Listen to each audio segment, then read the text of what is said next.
नमस्ते दोस्तों। परमपिता परमात्मा की असीम कृपा और बड़े बुजुर्गों के आशीर्वाद के साथ सभी भगवत भक्तों का स्वागत करती हूँ आपके अपने चैनल गीत ज्ञानवाणी में। नए मेहमानों का स्वागत, शुक्रिया, अभिनंदन, आभार और सभी के उज्जवल एवं उत्तम भविष्य की कामना के साथ सभी देवी देवताओं को आह्वान करते हैं और उन्हें आसन देते हैं। ओम श्री तुलसीदासाय नमः, ओम वाल्मीकाय नमः, ओम गौरीपतये नमः, ओम श्री सपत्निकाय शत्रुघ्नाय नमः, ओम श्री सपत्निकाय लक्ष्मणाय नमः, ओम श्री सपत्निकाय भरताय नमः, ओम श्री हनुमते नमः। इन्हें आसन देते हैं।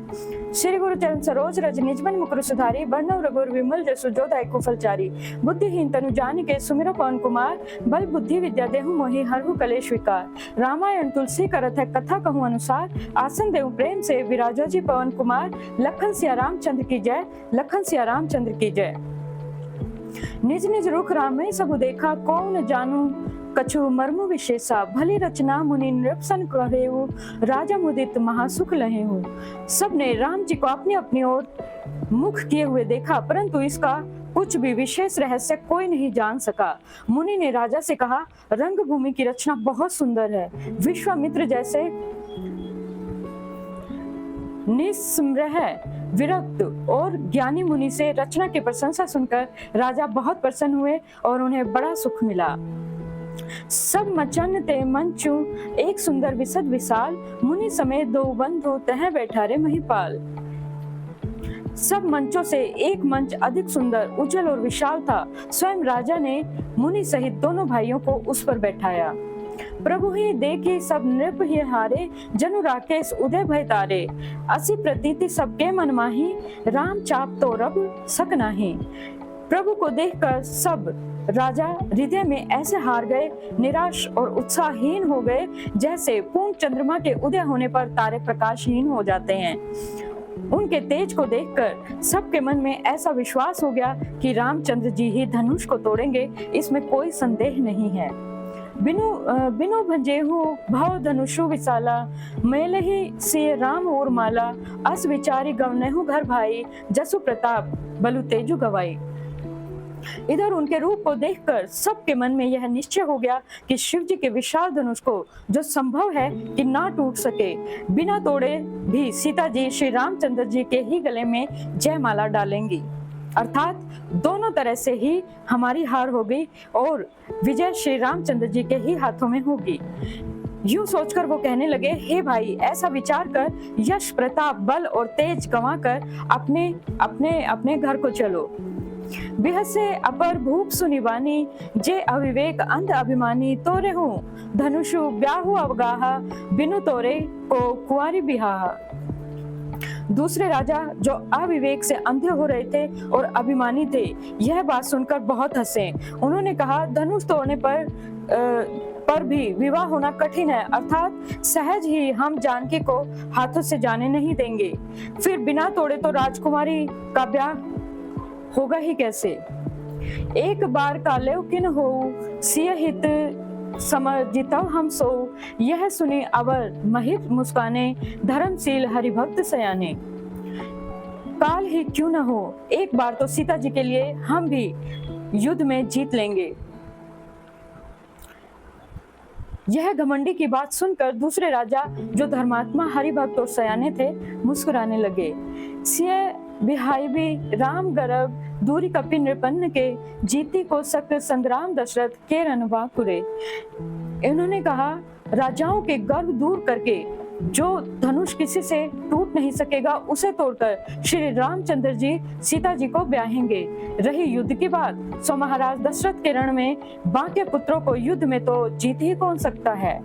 व्यर्थ मरहु जनि गाल बजाई, मन मोदकिन की भूख बुताई। सिख हमारी सुनी परम पुनीता, जगदम्बा जानम जिय सीता।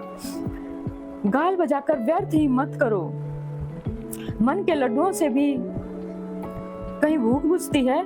हमारी परम पवित्र निष्कपट सीख को सुनकर सीता जी को अपने जी में साक्षात जगत जननी समझो। उसे पत्नी रूप में पाने की आशा और लालसा को छोड़ दो। जगत पिता रघुपति ही विचारी, भरी लोचन छवि लेहु निहारी। सुंदर सुखद सकल गुण राशि, ए दो बंधु शंभु उर्वासी। उस श्री रघुनाथ जी को जगत का पिता परमेश्वर विचार कर नेत्र भरकर उनकी छवि देख लो। ऐसा अवसर बार बार नहीं मिलेगा। सुंदर, सुख देने वाले और समस्त गुणों की राशि ये दोनों भाई शिवजी के हृदय में बसने वाले हैं। स्वयं शिवजी भी जिन्हें सदा हृदय में छिपाए रखते हैं, वे तुम्हारे नेत्रों के सामने आ गए हैं। सुधा समुद्र समीप बिहाई, मृग जलु निरखी, मर्मुकत धाई, करहु जाय न कहूँ जोई भावा, तो हम आजो जन्म फलु पावा। समीप आए हुए भगवत दर्शन रूप अमृत के समुद्र को छोड़कर तुम जगत जननी जानकी को पत्नी रूप में पाने का दुराशा रूप मिथ्या मृग जल को देखकर दौड़कर क्यों मरते हो? फिर भाई, जिसको जो अच्छा लगे वही जाकर करो। हमने तो श्री रामचंद्र जी के दर्शन करके आज जन्म लेने का फल पा लिया, जीवन और जन्म को सफल कर लिया। अस कही भले भूप अनुरागे, रूप अनूप विलोकन लागे, देख कहीं सुर नभ बड़े विमाना, वर्ष ही सुमन करही कल गाना। ऐसा कहकर अच्छे राजा प्रेम मग्न होकर श्री रामचंद्र जी का अनुपम रूप देखने लगे। मनुष्यों की तो बात ही क्या है, देवता लोग भी आकाश से विमानों पर चढ़े हुए दर्शन कर रहे हैं और सुंदर गान करते हुए फूल बरसा रहे हैं। जानी सुअवसर उसिए तब पठई जनक बोलाई, चतुर सकित सुंदर सकल सादर चली लवाई। तब सुअवसर जानकर जनक जी ने सीता जी को बुला भेजा। सब चतुर और सुंदर सखियां आदर पूर्वक उन्हें लिवा चली।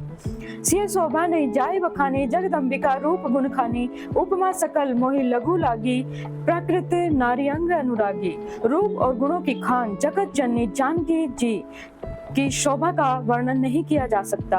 उनके लिए मुझे काव्य की सब उपमाएं तुच्छ लगती हैं, क्योंकि वे लौकिक स्त्रियों के अंगों से अनुराग रखने वाली हैं, अर्थात वे जगत की स्त्रियों के अंगों को दी जाती है। काव्य की उपमाएं सब त्रिगुणात्मक मायिक जगत से ली गई हैं।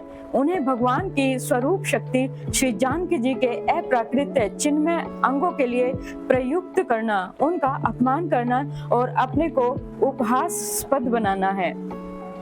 सिय वर्णीय ते उपमा देई, कुकबी कहा यद सुर को लेई, जो पटितारी तिय समसिया, जग असी जुगती कहाँ कमनिया। सीता जी के वर्णन में उन्हीं उपमाओं को देकर कौन कुकवि कहलाएगा और अभ्यस का भागी बने, अर्थात सीता जी के लिए उन उपमाओं का प्रयोग करना सुकवि के पद से उतरकर और अपकीर्ति मोल लेना है। कोई भी सुकवि ऐसी नादानी और अनुचित कार्य नहीं कर सकता। यदि किसी स्त्री के साथ सीता जी की तुलना की जाए तो जगत में ऐसी सुंदर युवती है ही कहाँ जिनकी उपमा उन्हें दी जाए। गिरा मुखर तन अरद भवानी, रति अति दुखित अतनुपति जानी, बिन वारुणी बंधु प्रिय जेहि, कहीं रमासम किमिर विदेही। पृथ्वी की स्त्रियों की तो बात ही क्या, देवताओं की स्त्रियों को भी यदि देखा जाए तो हमारी अपेक्षा कहीं अधिक दिव्य और सुंदर है। तो उसमें सरस्वती तो बहुत बोलने वाली हैं, पार्वती अर्धांगिनी हैं, अर्थात अर्ध नारी नटेश्वर के रूप में उनका आधा ही अंग स्त्री का है, शेष आधा अंग पुरुष का अर्थात शिव जी का है। कामदेव जी की स्त्री रति पति को बिना शरीर का अनंग जानकर बहुत दुखी रहती हैं और जिनके विष और मध्य जैसे समुद्र से उत्पन्न होने के नाते हे प्रिय भाई हैं, उन लक्ष्मी के समान तो जानकी जी को कहाँ ही कहा जाए। जो छवि सुधा पयोनिधि होई, परम रूप में कच्छपु सोई, शोभा रजु मंदरु सिंगारू, मथे पानी पंकज नूज मारू। जिन लक्ष्मी जी की बात ऊपर कही गई है वे निकली थी खारे समुद्र से, जिसको मथने के लिए भगवान ने अति कर्कश पीठ वाले कच्छप का रूप धारण किया।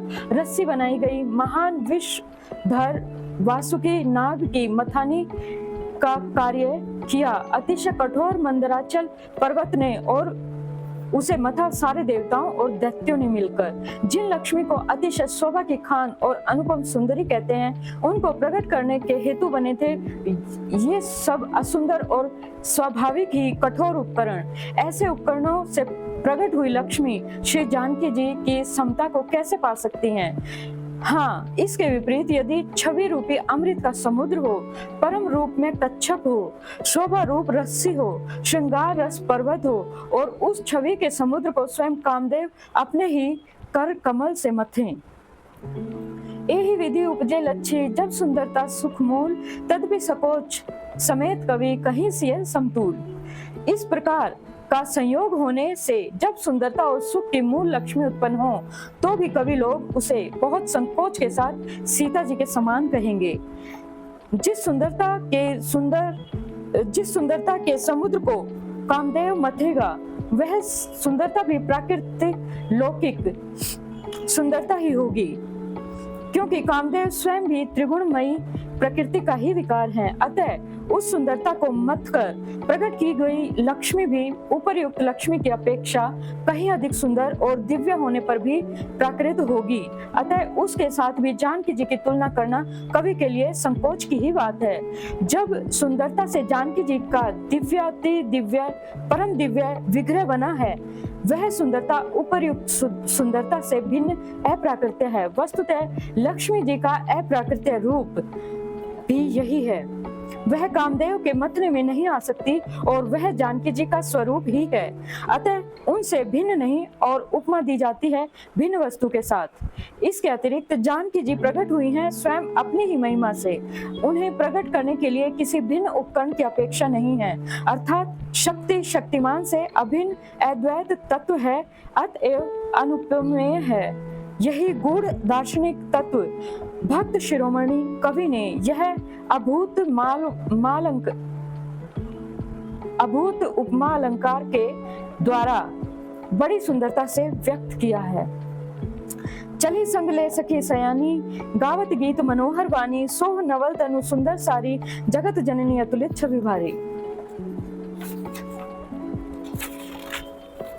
सयानी सखियां सीता जी को साथ लेकर मनोहर वाणी से गीत गाती हुई चली। सीता जी के नवल शरीर पर सुंदर साड़ी सुशोभित है। जगत जननी की महान छवि अतुलनीय है। भूषण सकल सुदेश सुहाए, अंग अंग रची सखिन बनाए, रंग भूमि जब सिय पगुधारी, देखी रूप मोहे नर नारी। सब आभूषण अपनी अपनी जगह पर शोभित हैं, जिन्हें सखियों ने अंग अंग भर भली भांति सजाकर पहनाया है। जब सीता जी ने रंगभूमि में पैर रखा, तब उनका दिव्य रूप देखकर स्त्री पुरुष सभी मोहित हो गए। हर्षि सुरन दुदुम्बि बजाई, बरसी प्रसून अप्सरा जाई, पानी सरोज सोह जयमाला, अवचट चितय सकल भुआला। देवताओं ने हर्षित होकर नगाड़े बजाए और पुष्प बरसाकर अप्सराएं गाने लगी। सीता जी के कर कमलों में जयमाला सुशोभित है। सब राजा चकित होकर अचानक उनकी ओर देखने लगे। सिय चकित चित राम ही चाहा, भय मोह बस सब नरनाहा, मुनि समीप देखे दो भाई, लगे लल की लोचन निधि पाई। सीता जी चकित चित्त से श्री रामचंद्र जी को देखने लगी, तब सब राजा लोग मोह के वश हो गए। सीता जी ने मुनि के पास बैठे हुए दोनों भाइयों को देखा तो उनके नेत्र अपना खजाना पाकर ललचाकर वहीं श्री राम जी के में जा लगे, अर्थात स्थिर हो गए। गुर्जन लाज समाज उबड़, देखी सिय सकुचानी, लागे विलोकन सखिन तन, रघुवर ही उड़ जानी। परंतु गुरुजनों की लाज से तथा बहुत बड़े समाज को देखकर सीता जी सकुचा गई। वे श्री रामचंद्र जी को हृदय में लाकर सखियों की ओर देखने लगी। राम रूप अरुसिय छवि देखे, नर नारिन परिहरि निमेषे, सोच ही सकल कहत सकुचाही, विधि संविनय करहि मन माही। श्री रामचंद्र जी का रूप और सीता जी की छवि देखकर स्त्री पुरुषों ने पलक झपकाना भी बंद कर दिया, अर्थात सब एकटक होकर उन्हीं को देखने लगे। सभी अपने मन में सोचते हैं पर कुछ कहते नहीं, मन में सकुचाते हैं, मन ही मन विधाता से विनय करते हैं। हरु विधि बेगी जनक जड़ताई, मति हमारी अस्सी देही दुहाई सुहाई, बहु विचारी पनु तजी नर नाहु, सिय राम कर करे विवाहु। हे विधाता, जनक की मूर्ता को शीघ्र ही हर लीजिए और हमारी ही ऐसी सुंदर बुद्धि उन्हें दीजिए कि जिससे बिना ही विचार के राजा अपना प्रण छोड़कर सीता जी का विवाह श्री रामचंद्र जी से कर दें। जगु भल कहीं भाव कहू काहू, हट कीने अंतहू उर्दाहू, एही लालसा मगन सब लोगू, बरु सांवरो जानकी जोहू। संसार उन्हें भला कहेगा क्योंकि यह बात सब किसी को अच्छी लगती है। हट करने से अंत में भी हृदय जलेगा। सब लोग इसी लालसा में मग्न हो रहे हैं कि जानकी जी के योग्य वर तो यह सांवला सलोना सुंदर श्री रामचंद्र जी ही है। तब बंदी जनक बुलाए, विरदावली कह चली आए, कह नृप जाई कहूँ पन मोरा, चले भाट ही है हर्षुन थोरा। तब राजा जनक जी ने बंदी जनों को बुलाया और विरुद्धावली वंश की कीर्ति गाते हुए चले आए। राजा ने कहा, जाकर मेरा प्रण सबसे कहो, भाट चले उनके हृदय में कम आनंद न था। बोले बंदी वचन वर सुनहु सकल महिपाल, पन विदेह कर कहीं हम भुजा उठाए विशाल। भाटों ने श्रेष्ठ वचन का, हे पृथ्वी की पालना करने वाले सब राजागण सुनिए, हम अपनी भुजा उठाकर जनक के विशाल प्रण कहते हैं। नृप भुजबलु विधि सुअनु राहु, गौन कठोर विदित सब काहू, रावणु बाटू महाभट भारे, देखी सरासन गौरी सिधारे। राजा जी की भुजाओं का बल चंद्रमा है, शिव जी का धनुष राहु है, वह भारी है, कठोर है, यह सबको विदित है। बड़ी भारी योद्धा रावण और बाणासुर भी इस धनुष को देखकर गौ से चुपके से चलते बने। उसका उठाना तो दूर, उसे छूने की भी हिम्मत नहीं हुई। दूर सोई पुरारी को दंडु कठोरा, राजा समाज आजू जोई तोरा, त्रिभुवन जय समेत विदेही, बिनहि विचार बरई हटिते ही। उसी शिवजी के कठोर धनुष को आज यह राज समाज जो भी तोड़ेगा, तीनों लोगों की विजय के साथ ही उसका जानकी जी के साथ विवाह हो जाएगा। सुनिपन सकल भूप विशाले, भट मानी अतिशय मन माके, परिकर बांधी उठिया कुलाई, चले इष्ट देवन सिरनाई। प्रण सुनकर सब राजा ललचा उठे। जो वीरता के अभिमानी थे वे मन ही मन तमतमाए और कमर कसकर अकुला कर उठे और अपने इष्ट देवों को सिर नवाकर चले। और इसी के साथ सभी पवित्र देवी देवताओं का कथा का विश्राम करते हुए और उन्हें यथास्थान भेजते हैं। कथा विश्राम होत है, सुनो वीर हनुमान, जो जन जहाँ से आइए तहाँ करो कुहान। एक घड़ी आधी में पुण्यास, तुलसी संगत साधु की हरम कोटि अपराध। राम लखन सिया जान की सदा करो कल्याण, श्रोता सभासन गए शंभु गए कैलाश। अपने अपने धाम को कथा होत हरुसार, कहूँ दंडवत प्रभु शनय विनय करूं कर जोर। लखन सिया रामचंद्र की जय, लखन सिया रामचंद्र की जय। और इसी के साथ अपनी वाणी को विराम देते हुए सभी भगवत भक्तों के उज्जवल और भविष्य की कामना के साथ जय सिया राम, जय हनुमान, जय घनश्याम, जय माता रानी, जय महादेव, जय गुरुदेव।